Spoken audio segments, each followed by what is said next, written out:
Welcome back to our community. We often hear that family is everything, but what happens when the people you love the most start to make you feel like a stranger in your own home? Today, I'm sharing a story sent to us by Eleanor, a 68-year-old retired teacher.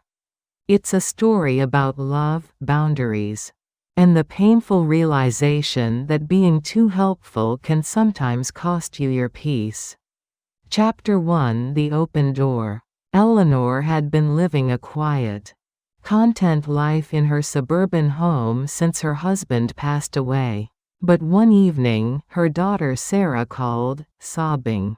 Sarah was going through a messy divorce and couldn't afford her apartment anymore. Eleanor, driven by a mother's instinct, didn't hesitate.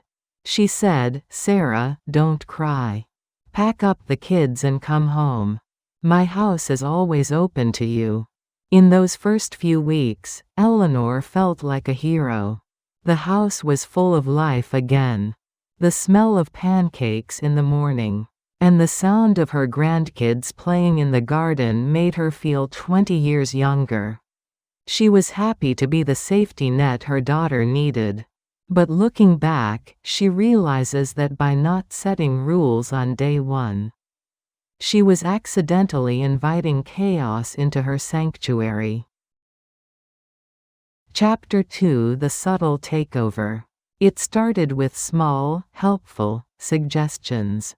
Sarah began moving things in the kitchen. "Mom, why do you keep these old wooden spoons? They're unhygienic," Sarah would say, tossing them into the trash. Then, it was the living room. Eleanor's favorite wingback chair, the one she sat in to read every night, was moved to the basement to make room for a giant plastic playpen. When Eleanor tried to speak up, Sarah would sigh with exhaustion. "Mom, I'm just trying to make this house functional for the kids. It's so cluttered with your old things." Eleanor felt a sting of guilt. She told herself that she was being selfish for wanting her house to stay the same. She began to retreat into her bedroom, the only place that still felt like hers. The woman who paid the mortgage was now living in the margins of her own life. Chapter 3: The Breaking Point. The tension finally boiled over because of a small chocolate bar. Eleanor had given her grandson a treat after he finished his homework. When Sarah saw it, she didn't just get angry, she exploded. She shouted in front of the children, "How many times do I have to tell you? No sugar after 5. You are undermining my parenting in my own home." Eleanor felt a cold shiver go down her spine. "Your home?" she asked, her voice trembling. "Sarah, I have paid every bill for this house for 30 years. I am the one providing this roof." Sarah looked at her with cold eyes and said, "If you're going to throw your money in our faces, then fine. But if we leave, don't expect to see these kids again. You're choosing your ego over your grandchildren." This was the ultimate blow, the threat of isolation. Chapter 4: Walking on Eggshells.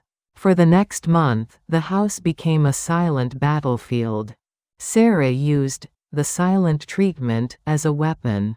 She would stop Eleanor from helping with the kids, telling them, "Grandma is tired. Leave her alone," as a way to push her away. Eleanor felt like a ghost. She would wait in her room until she heard Sarah leave the kitchen before she dared to go make a cup of tea. She realized she was paying for the privilege of being ignored. She was the financier of her own misery.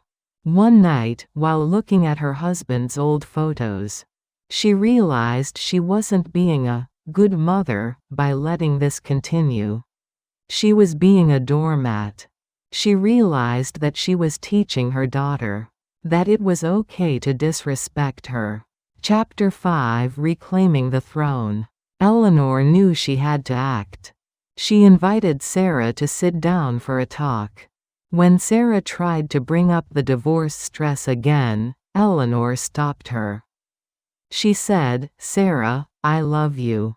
But I am not a guest in this house. I am the owner. If you want to stay here, you will respect my furniture, my rules, and my dignity. If that is too much to ask, then I will help you find a rental by the end of the month." Sarah was stunned. She tried to cry, then she tried to use the grandchildren as a threat again. But Eleanor stayed firm. She said, "I will always be their grandmother.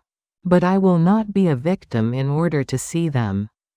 Sensing the shift in power, Sarah finally realized she couldn't bully her mother anymore. 2 months later, Sarah moved into a small townhouse nearby. The relationship is still healing, but for the first time in a year. Eleanor sat in her favorite chair, in her own living room, and finally felt at home.